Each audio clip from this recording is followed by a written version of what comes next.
اب آج کا میرا موضوع ہے شہادت علی رضی اللہ تعالیٰ عنہ۔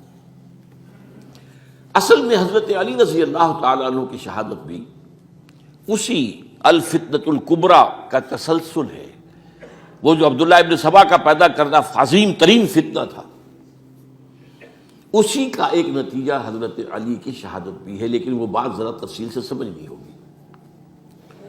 اور اس کے لیے میں ممنون احسان ہوں، حال ہی میں ایک کتاب چھپی ہے، ڈاکٹر سید رضوان علی ندوی، وہ محقق ہیں تاریخ کے، انہوں نے بڑی تاریخی تحقیق کے بعد جو باتیں بیان کی ہیں وہ میں آپ کے سامنے رکھ رہا ہوں۔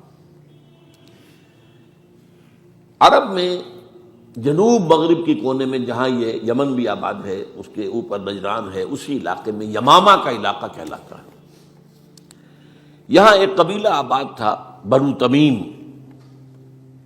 یہ جو لوگ تھے بڑے کرخت مزاج، جنگجو، اکھڑ، ضدی، اور جس بات کو ایک دفعہ مان لے اس پر اڑ جانے والے اور مر مٹنے والے۔ یہیں سے فتنہ پہلا اٹھا تھا۔ سب سے بڑا جو نئے جھوٹے نبی کھڑے ہوئے تھے ان میں سب سے بڑا تو مسیلمہ کذاب تھا، یہی تو علاقہ تھا۔ اور اس کے خلاف اس فتنے کی سرکوبی میں کتنے صحابہ، 1200 صحابہ ایک جنگ کے اندر شہید ہوئے، جن میں 500 جو ہیں وہ حفاظ تھے رضی اللہ تعالیٰ عنہ اجمعین۔ تو یہ لوگ جو یہ تھے بڑے زوردار تھے۔ اس قبیلے کے بارے میں حضرت عمر رضی اللہ تعالیٰ عنہ نے ایک بڑی عجیب حکمت عملی اختیار کی۔ ان کو وہاں سے اکھاڑ کر اور ایران کی سرحدوں پر آباد کر دیا، اب جہاں پر جہاد ہو رہا تھا، تاکہ ان کے اندر جو یہ جنگجوئی ہے یہ اب اس مقصد کے لیے استعمال ہو، اب وہ دارالاسلام کی توسیع کے مقصد کے لیے استعمال ہو۔ اور وہ ہوئی۔ حضرت عمر نے 2 چھاؤنیاں بنائی تھی رضی اللہ تعالیٰ عنہ، کوفہ اور بصرہ، کیونکہ ظاہر بات ہے کہ اب جو اسلام کا دائرہ پھیل رہا تھا اور اسلامی حکومت پھیل رہی تھی، اور زیادہ تر جو ہے مشرق کی طرف پھیل رہی تھی، ایران اور خراسان وغیرہ کی طرف۔ تو اب مدینے سے اس کا کنٹرول اتنا آسان نہیں تھا، فاصلہ تھا، تو چھاؤنیاں بنائیں تاکہ یہ اس سرحد کے اوپر یہ موجودہ مرکز رہے، یہاں فوجیں موجود رہیں، کہیں کوئی بغاوت ہو تو اس کو کچلنے کے لیے وہ قوت فوری طور پر دستیاب ہو سکے۔ یہ لوگ ہیں کہ جو عبداللہ ابن سبا کی فتنے سے سب سے زیادہ متاثر ہوئے۔ ان کی مزاج میں وہ کجی تو تھی نا۔ حضرت عمر بھی ان کا جو ایک مضبوط کنٹرول تھا انہیں دبائے رکھا ہے، اور ان کا رخ جو ہے ایک دوسری طرف موڑ کر اس سے اسلام کو فائدہ پہنچایا۔ لیکن اس کے بعد جب فتنہ جو آیا یہ عبداللہ ابن سبا، تو سب سے بڑھ کر یہی لوگ اس کے ماننے والے، اور انہی میں سے وہ لوگ تھے جنہوں نے جانیں بھی دے دی ہیں، جنہیں حضرت علی نے زندہ جلایا ہے، اس لیے کہ وہ کہتے تھے کہ علی خدا ہے۔ اے علی تم خدا ہو، تم ہمیں آگ میں جلا رہے ہو، یہ تو تم ہمارا امتحان لے رہے ہو۔ وَلَنَبْلُوَنَّكُمْ بِشَيْءٍ مِّنَ الْخَوْفِ وَالْجُوعِ وَنَقْصٍ مِّنَ الْأَمْوَالِ وَالْأَنفُسِ وَالثَّمَرَاتِ۔ اب وہ اس آیت کو اپنے اوپر منطبق کر رہے ہیں۔ تو یہ جو کرخت لوگ تھے، انہوں نے در حقیقت جو ہے عبداللہ ابن سبا کے کردار میں سب سے بڑا رول پلے کیا، اور انہی کے ہاتھوں حضرت عثمان شہید ہوئے رضی اللہ تعالیٰ۔ اور اس کے بعد انہوں نے حضرت علی رضی اللہ تعالیٰ عنہ کو اپنے گھیرے میں لے لیا، کیونکہ انہی کی کثیر تعداد موجود تھی مدینے میں جب حضرت عثمان شہید ہوئے۔ اس کے بعد اب ظاہر بات ہے کہ کوئی نہ کوئی تو خلیفہ ہونا چاہیے تھا۔ حضرت طلحہ سے کہا گیا، انہوں نے معذرت کر لی، حضرت زبیر سے کہا گیا، انہوں نے معذرت کر لی۔ اب ظاہر بات ہے کہ حضرت علی آخر امت کو چھوڑا تو نہیں جا سکتا تھا بغیر امام کے، انہوں نے قبول کر لی، اگرچہ حضرت حسن روکتے رہے کہ ابا جان یہ ان لوگوں کی بیعت جو ہے آپ قبول نہ کیجیے۔ حضرت حسن تو ان میں سے ہے جو حضرت عثمان کے دروازے پر کھڑے تھے پہرے دار کی حیثیت سے، حسن اور حسین رضی اللہ تعالیٰ عنہ، انہیں تو معلوم تھا فتنہ جو کون لوگ ہیں۔ اس کے بعد حضرت علی رضی اللہ تعالیٰ عنہ نے اسی حکمت سے، جس حکمت کے تحت حضرت عمر نے یہ چھاونیاں آباد کی تھیں، دارالخلافہ بھی مدینے سے کوفہ منتقل کر دیا۔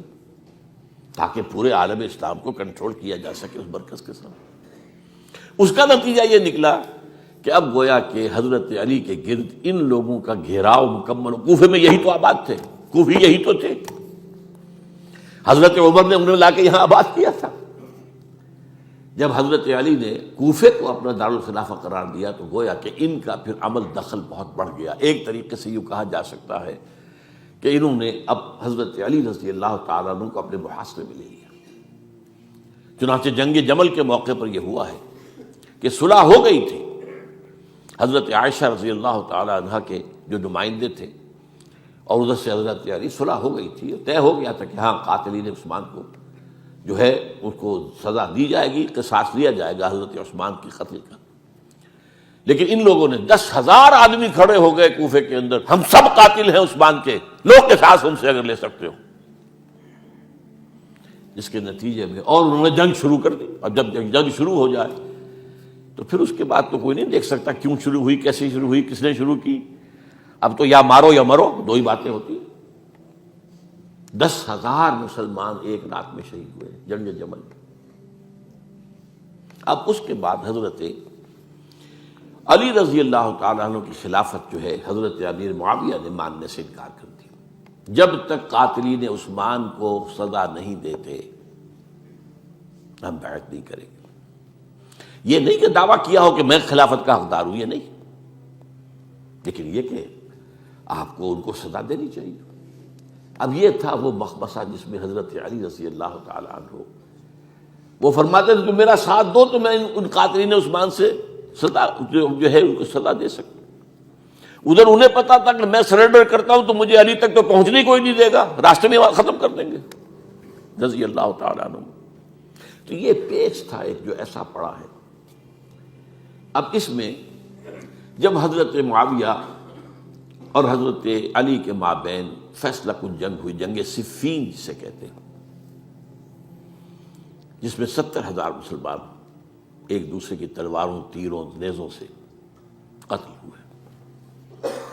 اس موقع پر حضرت معاویہ کی طرف سے ایک آفر آئی، قرآن مجید کو نیزے پر اٹھا کر لوگوں نے کہا کہ یہ خونریزی بند کر دو، ہم قرآن کا فیصلہ ماننے کو تیار ہیں۔ حضرت علی دیکھ رہے تھے کہ یہ اصل میں میری فتح کو شکست سے بدلنے کا پروگرام ہے، تقریباً فتح میری ہو چکی ہے، لیکن یہ جو طبقہ تھا یہ انہوں نے کہا نہیں بڑی ٹھیک بات کہہ رہے ہیں، وہ مانیے ان کی بات، جنگ بند کی۔ انہوں نے ہی یہی لوگ تھے جنہوں نے مجبور کیا حضرت علی کو کہ وہ تحکیم پر رضامند ہو جائے۔ اس کے بعد تحکیم میں جو معاملہ ہوا، حضرت علی حضرت عبداللہ ابن عباس کو اپنی طرف سے حکم بنانا چاہتے تھے، یہ اڑ گئے نہیں، یہ اڑ جانے والے لوگ، اور یہی اصل قوت تھے، وہاں ساری طاقت تو انہی کی تھی۔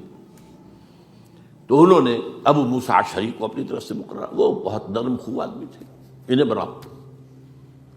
بہرحال جو بھی بات طے ہوئی، اب تاریخ کی روایتوں میں اختلاف ہو سکتا ہے، کہا یہ جاتا ہے کہ طے تو یہ ہوا تھا حکمین کے مابین، ادھر سے ابو موسیٰ اشعری، ادھر سے عمرو بن العاص رضی اللہ تعالی عنہما، کہ آپ اپنے جو کلائنٹ ہیں حضرت علی آپ انہیں معزول کر دیجئے، میں معاویہ کو معزول کر دیتا ہوں، پھر جو ہے مسلمان فیصلہ کر لیں کسی اور کی عبادت۔ انہوں نے کھڑے ہو کے کہہ دیا میں علی کو معزول کرتا ہوں، اور عمرو بن العاص نے کہا کہ میں معاویہ کو قائم کرتا ہوں۔ اب یہ ہے روایت، واللہ عالم اس میں کتنا سچ ہے کتنا جھوٹ ہے، میں کوئی مورخ نہیں ہوں، میں کوئی تاریخ کا محقق نہیں ہوں۔ اس کے بعد جو ہے اب یہ لوگ انہوں نے کہا کہ مانیے تحکیم کو، اور جب انہوں نے حضرت علی نے اس تحکیم کے فیصلے کو ماننے سے انکار کیا تو باغی ہو گئے، حضرت علی کو کافر قرار دیا، اور جا کر ایک جگہ پر حرورہ ایک جگہ تھی وہاں پر جا کے جمع ہو گئے، جتھا بندی کی، بہت بڑی طاقت پر وہاں کر انہوں نے طے کیا کہ علی بھی کافر ہو گیا، معاویہ بھی کافر ہو گیا، عمرو بن العاص بھی کافر ہو گئے، سب کافر ہیں۔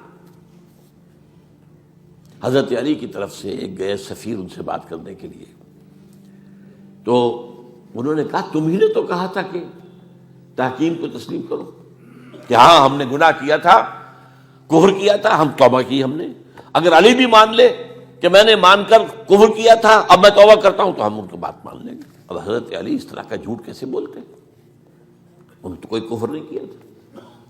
بہرحال انہوں نے پھر بھی نرمی برتی کہ دیکھو اگر تم کوئی خونریزی نہیں کرو گے، فساد نہیں مچاؤ گے تو میں تمہیں کچھ نہیں کہوں گا. لیکن وہ اپنی ان شرارتوں سے بعد نہیں آئے. تو پھر تیسری جو بڑی جنگ ہوئی ہے ان جنگوں میں، جنگ نہروان کہلاتی ہے، حضرت علی کی جنگ خوارج کے ساتھ، جس میں 4000 خارجی جو ہیں وہ قتل ہوئے. اور یہ بات اب آپ نوٹ کر لیجئے کہ یہ لوگ جیسا کہ اکھڑ بھی تھے لیکن اپنی بات پر ڈٹ جانے والے تھے، لیکن ساتھ ہی دیندار بھی تھے، نمازی اور روزے دار بھی تھے. یہ اس طرح کے لوگ نہیں تھے کہ جو فاسق اور فاجر ہو. بس یہ مزاج کا ایک ہے، جو بات دل میں بیٹھ گئی اڑ گئے. تو یہ اصل میں انہوں نے پھر فیصلہ کیا کہ اور تو ہمارے بس میں اب کچھ نہیں ہے، ان تینوں کو قتل کر دیا جائے، علی کو بھی اور معاویہ کو بھی اور عمرو بن العاص کو بھی. تو ایک جگہ ان کی سازش ہوئی، 3 آدمی معین ہو گئے، ایک ہی وقت کا طے فیصلہ ہو گیا، فلاں تاریخ کو فجر کے وقت تم جاؤ، وہ تم کوفے کی جامع مسجد میں جب علی نماز جماعت کرا رہے ہو خنجر مارو انہیں. اور یہ اس کا نام ابن ملجم تھا، خارجی، یہ وہی لوگ بنو تمیم کے لوگ. دوسرا جو تھا وہ دمشق میں حضرت معاویہ کو قتل کرنے شہید کرنے کے لیے پہنچ گیا. تیسرا مصر پہنچ گیا حضرت عمرو بن العاص کو. اب یہ بات اللہ کی طرف سے ہے، یہ تو اس کی مشیت ہے، اس کا فیصلہ ہے. حضرت علی پر وار کارگر ہوا، آپ شہید ہو گئے.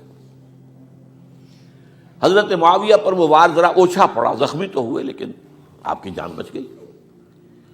عمرو بن العاص اس روز مسجد میں کسی معذوری کی وجہ سے، عذر کی وجہ سے فجر میں آئی نہیں سکے، لہذا حضرت علی کی شہادت ہو گئی. اب یہ ہے اصل پس منظر، کن لوگوں نے کیا شہید اصل میں وہ سمجھ لینے کی بات ہے. یہ خوارج نے شہید کیا، لیکن خوارج کا فتنہ سبائی فتنے ہی کا آف شوٹ ہے، اسی کے ذیل میں ہے، اسی کی ایک شاخ ہے، اسی کا ایک نتیجہ ہے. یہ خوارج جو ہے بعد میں بھی ان کی مسلسل جو ہے وہ جنگیں رہی ہیں. بہرحال اس صورتحال کو یہ سمجھ لیجئے کہ یہ خلفائے ثلاثہ رضی اللہ تعالی عنہ، حضرت عمر شہید، عثمان شہید، علی شہید. عجیب بات ہے کہ تینوں کا نام عین سے شروع ہوتا ہے، عمر عین سے، عثمان عین سے، علی عین سے. تینوں شہید ہوئے ہیں. لیکن یہ کہ یہ ہے تاریخی پس منظر.